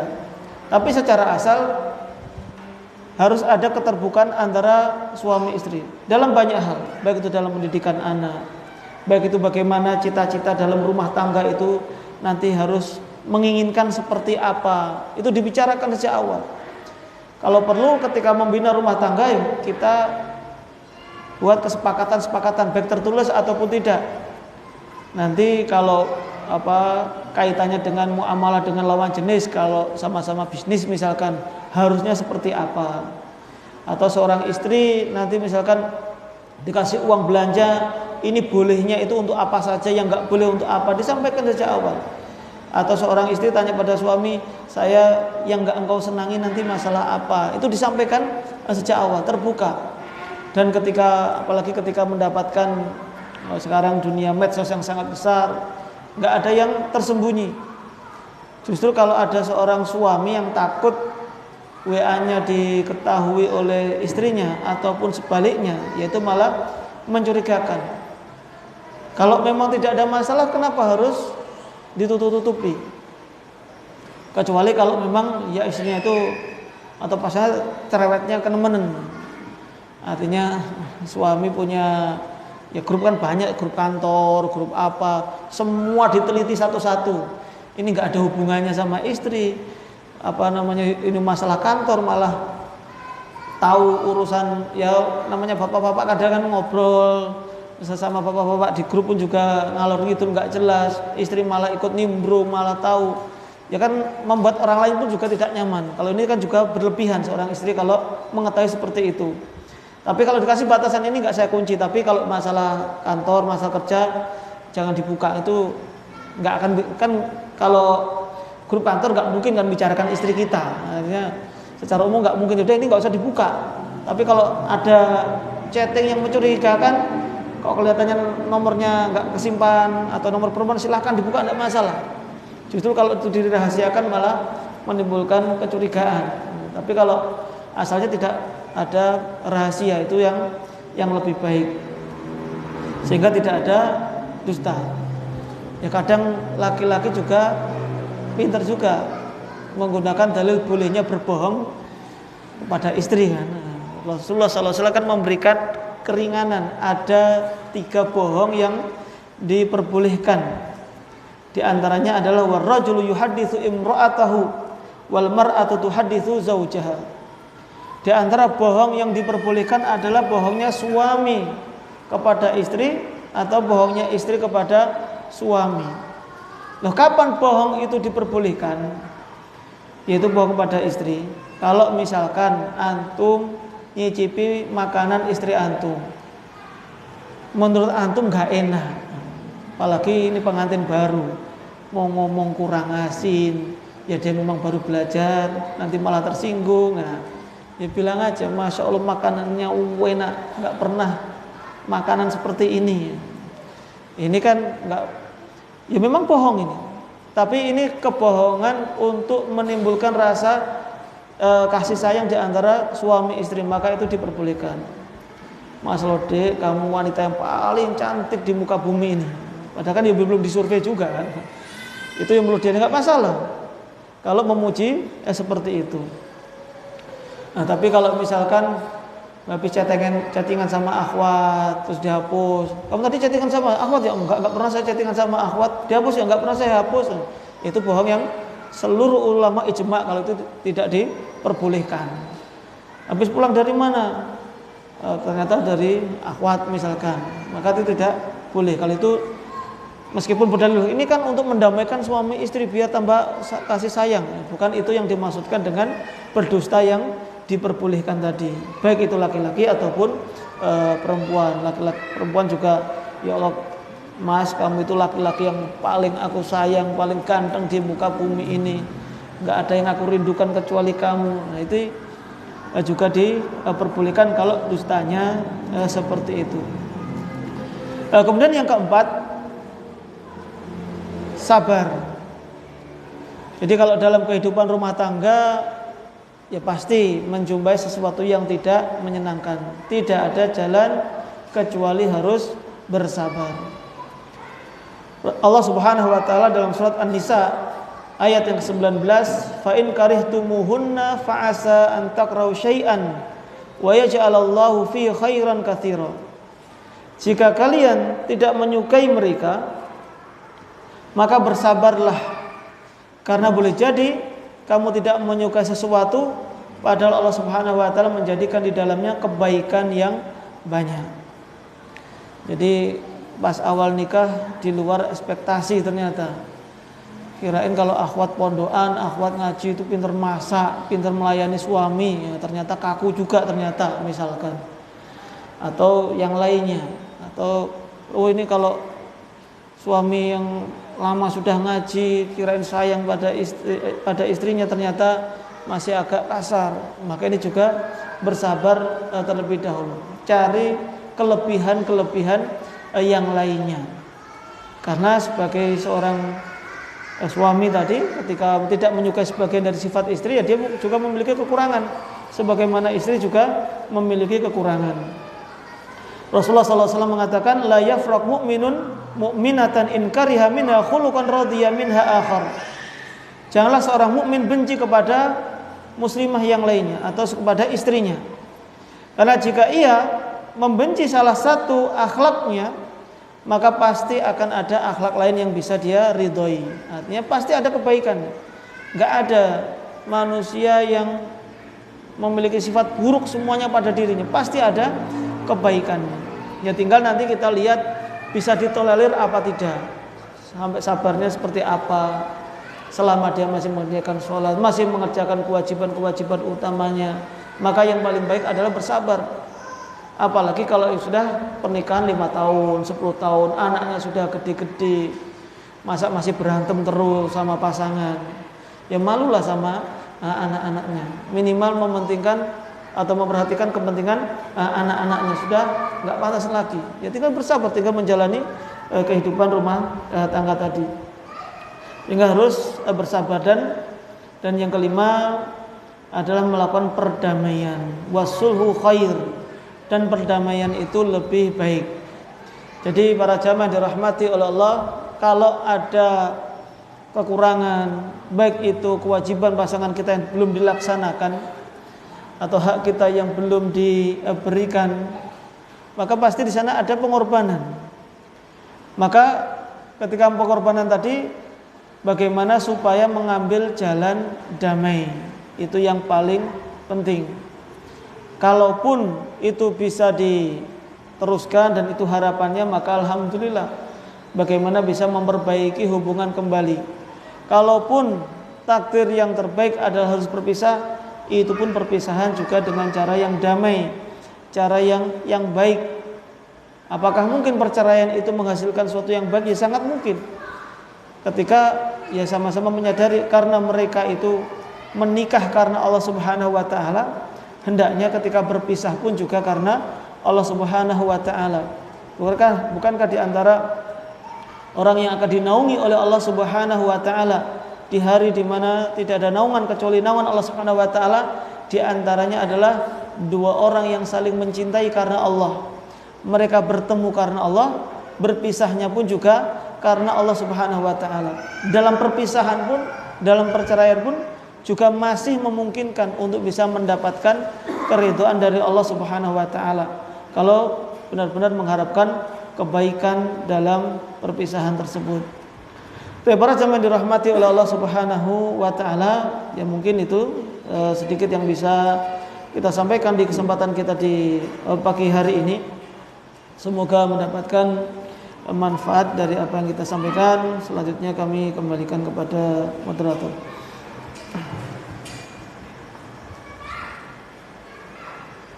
Para jemaah sekalian, bahwasanya saat ini waktu untuk bertanya jawab kepada Ustaz.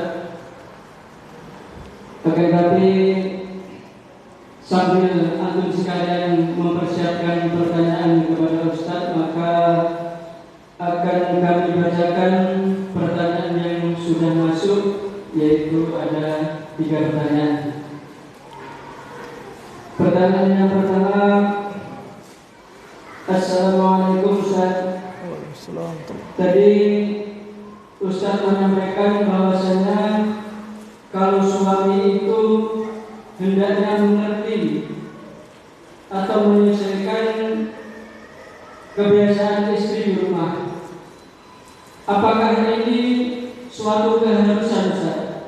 Padahal lelaki itu kan pemimpin bagi wanita dan bisa membunuh apapun. Apakah ini ada perintah dari Nabi atau contohnya Ustaz? Ini pertanyaannya. Dijawab dulu apa langsung? Jawab dulu aja. Pertanyaan yang kedua, ini curhatan dari konflik. Anak sudah berumah tangga sekian lama dan alhamdulillah bahagia. Kemudian seiring berjalannya waktu, rumah tangga kami agak tegang karena saya mengutarakan ingin menikah lagi karena mengingat secara fisik dan materi kami mampu, akan tapi hal ini ditolak oleh istri. Pertanyaannya, apakah keinginan suami yang mau menikah lagi itu merupakan nikmat dari Allah atau musibah? Itu yang pertama. Kemudian pertanyaan selanjutnya, apakah ada dalilnya kalau seorang istri yang bersedia di poligami itu dijamin surga? Itu saja pertanyaan Ustaz. Atas jawabannya kami ucapkan jazakumullahu khairan. Waalaikumsalam. Jazakumullahu khairan atas pertanyaannya.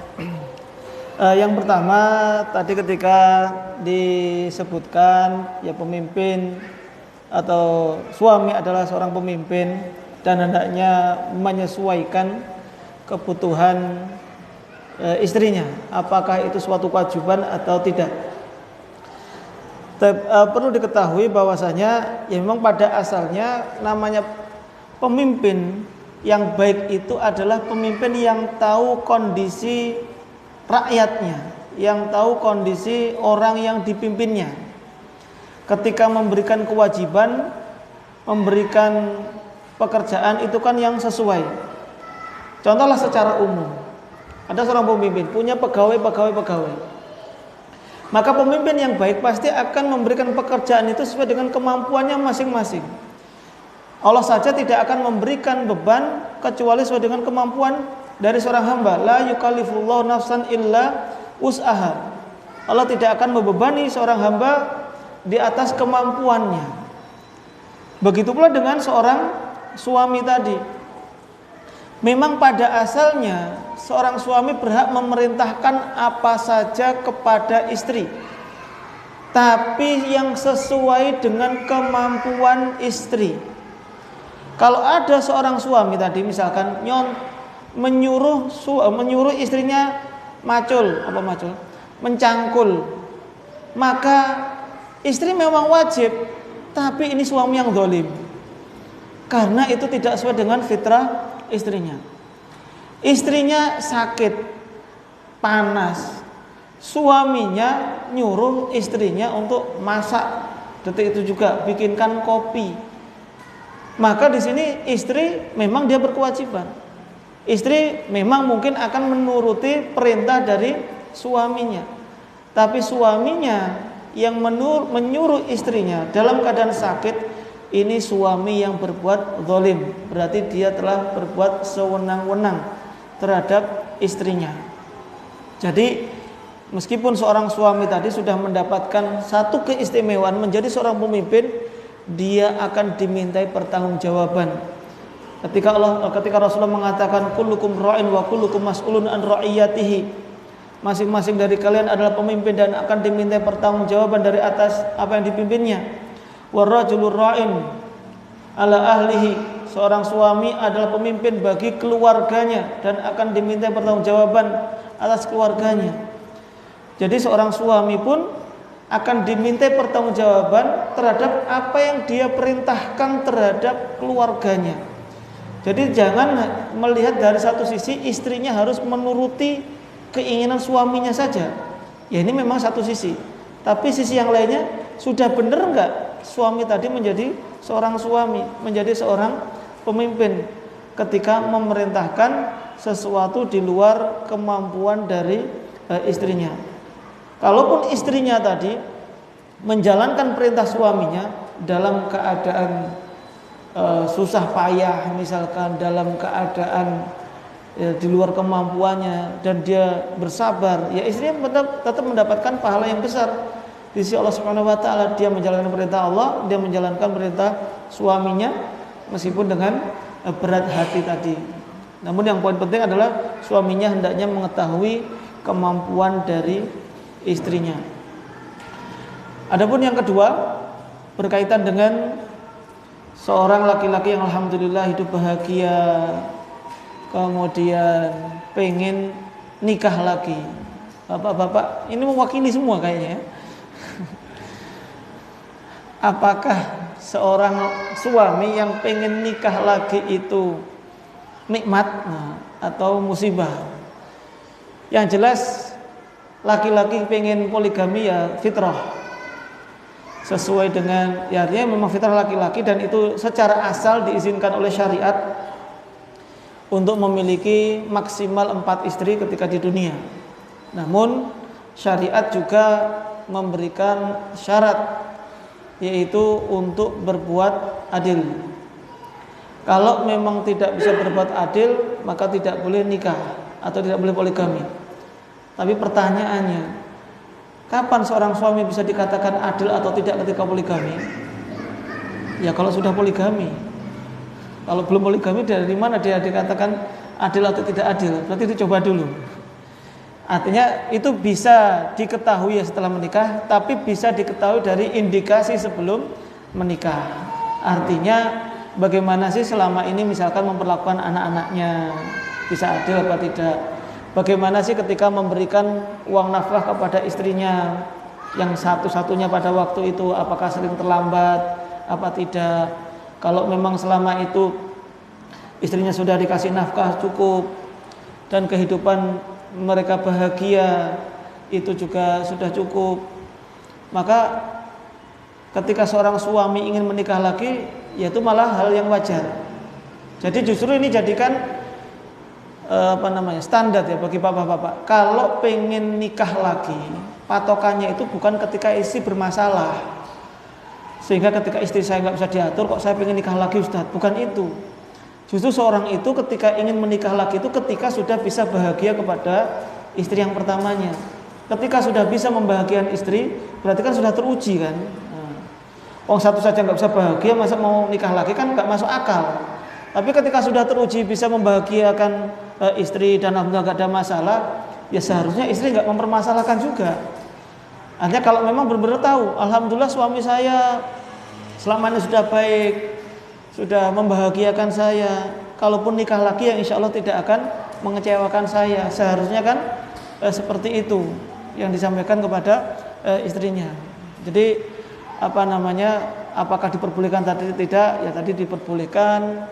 Apakah minta izin istri? Ya pada dasarnya tidak harus minta izin, karena tapi dikomunikasikan itu yang paling penting. Jadi istri kalau nunggu izin istri itu mungkin berat ya, tidak semua bisa, karena istri kadang ya mut-mutan, kadang mau kadang enggak, kadang lebih seringnya enggak mau, tapi ketika sudah nikah kadang juga menerima. Tapi setidaknya jangan pernah tanpa diketahui istri yang pertama. Umumnya ini cuma pengamatan aja ya. Jadi ketika seorang suami nikah lagi tanpa pemberitahuan istri yang pertama, itu lebih banyak masalahnya umumnya. Atau ketika istrinya itu tidak terkondisikan, tidak diberitahu nanti akan nikah, atau tiba-tiba besok saya mau menikah misalkan, ini sudah ada calonnya, sudah mau, ya itu kan bikin shock. Maka ya dikasih mukadimah, disampaikan, atau ditanya apa sih yang menyebabkan kamu itu nggak mau saya poligami, yaitu disampaikan, tenangkan terlebih dahulu, nanti saya akan menikah seperti ini, dibicarakan. Insya Allah kalau seperti itu ya nggak ada alasan bagi seorang istri untuk menolak suaminya tadi poligami. Dan apakah ada dalil yang menyebutkan apa tadi? Seorang istri akan masuk surga kalau suaminya itu poligami. Dalilnya adalah hadis Nabi sallallahu alaihi wasallam, "Idza shallatil mar'atu khamsaha wa shamat syahraha wa ata'at zawjaha wa hafizat farjaha qila laha udkhulil jannata min ayyi abwabil jannati syi'ti." Apabila seorang istri mengerjakan sholat 5 waktu, mengerjakan puasa di bulan Ramadan, dan mentaati suaminya dan menjaga kemaluannya, maka akan dikatakan kepadanya, masuklah surga dari pintu surga mana saja. Pintu surga ada berapa? Ada 8. Ini bagi seorang istri yang solehah, istri yang mentaati suaminya, bebas mau masuk pintu surga mana saja. Seorang istri ketika ditakdirkan oleh Allah Subhanahu wa taala untuk dipoligami misalkan, dia fokusnya tetap mentaati suaminya, dia mengimani takdir itu, maka itu akan menyebabkan dia masuk ke dalam surganya Allah Subhanahu wa taala. Jadi ketika seorang istri misalkan ditakdirkan dipoligami, jangan fokusnya bagaimana mengalahkan madunya, bagaimana menjauhkan suaminya dari madunya, bagaimana suaminya supaya menceraikan madunya tadi. Tapi fokusnya adalah bagaimana dirinya sendiri bisa mentaati suaminya. Fokusnya bagaimana bisa mendapatkan keridhaan dari Allah Subhanahu wa taala ketika menjadi seorang istri yang dimadu, baik itu istri pertama ataupun istri kedua. Maka dengan begitu surga jaminan yang diberikan oleh Rasulullah sallallahu alaihi wasallam. Wallahu taala alam.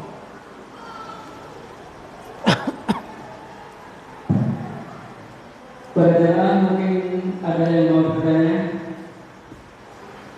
Kalau belum ada, saya lanjutkan pertanyaan yang sudah masuk.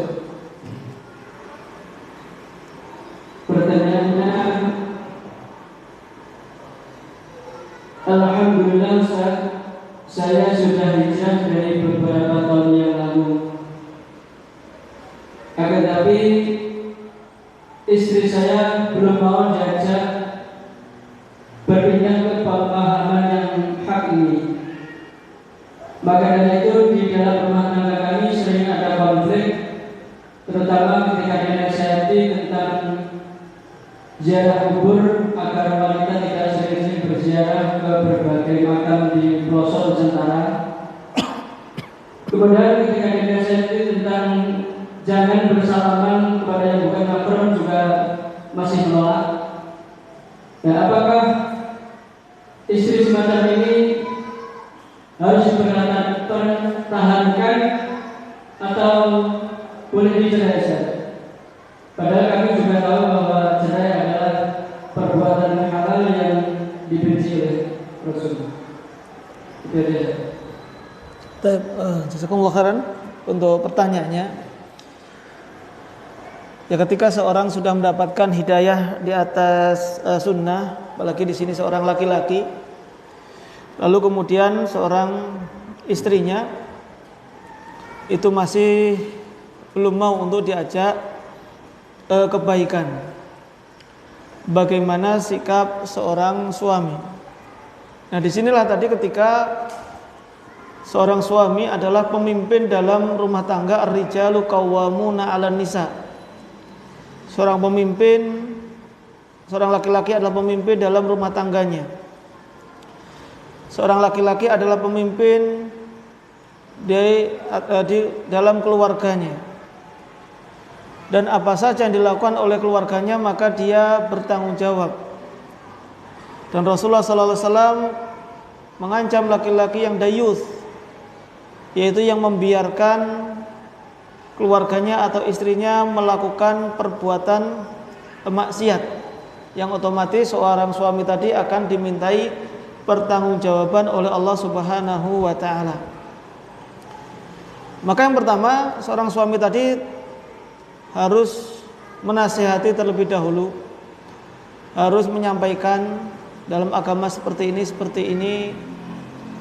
Kalau seorang suami tadi, seorang istri tadi tetap tidak mau, ya bisa jadi nanti diberikan pilihan. Artinya kalau memang itu pelanggaran syariatnya besar, apalagi melakukan perbuatan bid'ah, nggak mau disuruh meninggalkan, apalagi masih berjabat tangan dengan yang bukan mahramnya, tidak mau meninggalkannya, maka ini adalah ya di antara sarana-sarana yang mendekatkan dirinya dalam perbuatan zina. Sedangkan Allah sendiri mengatakan wala taqrabuz zina, dan janganlah dekati perbuatan zina. Di antaranya ya bersalaman tadi, atau mungkin masih suka berkontak. Maka ini di antara ya wanita-wanita yang bisa jadi raya nusus, yaitu tidak mau mentaati suami. Maka ketika seorang istri tidak mentaati suaminya, maka dengan ya tadi ini nasihat tidak bisa, setelah itu bisa dihajar, diperingatkan, boleh juga tidak tidak tidur satu kamar, atau kemudian bisa dipukul dengan tidak melukai. Kalau tetap tidak mau dengan tahapan-tahapan tadi, maka boleh diceraikan, karena sudah tidak satu prinsip, sudah tidak satu visi misi dalam menjalankan kehidupan rumah tangga. Karena tadi di awal kita jelaskan bahwasanya pondasi dari membangun rumah tangga, pondasinya harus kuat, yaitu agamanya, yaitu ketakwaannya. Ketika sang istri itu tidak mau menjalankan bahtera rumah tangga itu di atas ketakwaan, ya berarti sudah beda visi misi dalam menjalankan kehidupan rumah tangga. Tapi tadi ya hendaknya ada prosedurnya tadi yang harus dicapai. Kalau memang sudah mentok, sudah nggak bisa dipertahankan, maka bisa jadi dengan berpisah itu ada jalan keluar dan kebaikan dari Allah Subhanahu wa taala. Wallahu taala alam.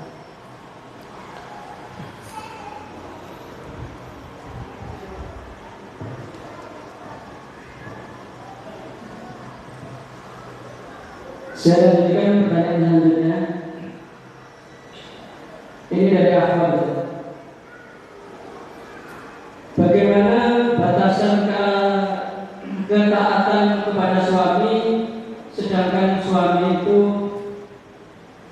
suka berbuat zalim. Untuk batasan secara umum la ta'ata fi makhluqin li makhluqin fi maksiatil khaliq, tidak ada ketaatan bagi kepada makhluk dalam hal berbuat maksiat kepada Allah khaliq, yaitu kepada Allah Subhanahu wa taala. Selama itu tidak ada unsur maksiatnya, maka wajib bagi seorang istri untuk mentaati suaminya. Ya, di sini tidak dijelaskan kedoliman seperti apa, apakah fisik atau tidak dikasih nafkah atau mungkin suka dicela misalkan. Itu juga di antara bentuk-bentuk kedoliman. Maka selama dia masih menjadi seorang istri dari suaminya tadi, maka dia wajib untuk mentaati. Suruh masak ya masak, suruh melakukan pekerjaan rumah ya harus mengerjakannya. Tapi kalau disuruh nemeni suaminya, nemeni teman-teman laki-lakinya, ya berarti ini tidak wajib untuk ditaati, karena ini nanti bisa memancing pada perbuatan maksiat. Ya, intinya selama itu dalam koridor tidak keluar dari syar'i, tidak berbuat maksiat, tetap wajib untuk ditaati. Wallahu taala alam.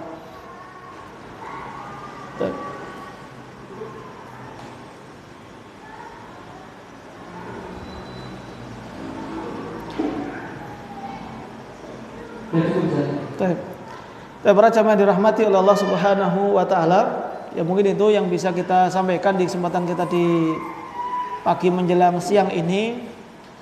Ya, sekali lagi bahwasanya nikah adalah ya, ibadah kita kepada Allah Subhanahu wa taala.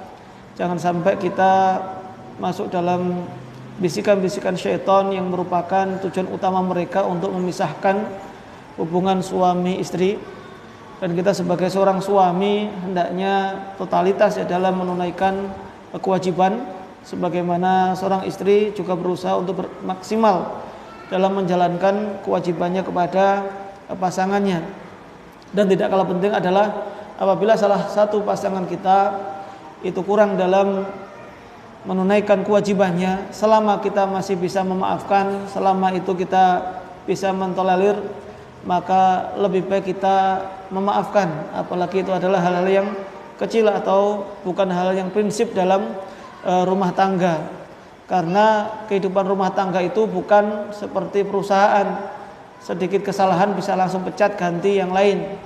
Akan tetapi kehidupan rumah tangga adalah bagaimana ta'awun, tolong menolong antara pasangan satu dengan yang lainnya untuk menciptakan rumah tangga yang benar-benar mendapatkan keberkahan dari Allah Subhanahu wa taala.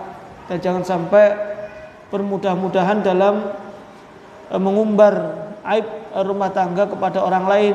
Jangan bermudah-mudahan cerita, kalaupun terpaksa cerita masalah rumah tangga dalam rangka mencari solusi, maka hendaknya menceritakan kepada orang yang tepat, kepada orang yang mengerti, sehingga masalah tadi bisa segera selesai. Karena kalau menyampaikan kepada orang yang tidak tepat, terkadang masalahnya justru bisa bertambah besar. Dan para jamaah dirahmati oleh Allah Subhanahu wa taala, semoga Allah Subhanahu wa taala mengaruniakan sakinah, mawaddah dan rahmah serta keberkahan di keluarga kita semuanya. Subhanakallahumma hamdik asyhadu an la ilaha illa anta astaghfiruka wa atubu ilaik. Assalamualaikum warahmatullahi wabarakatuh.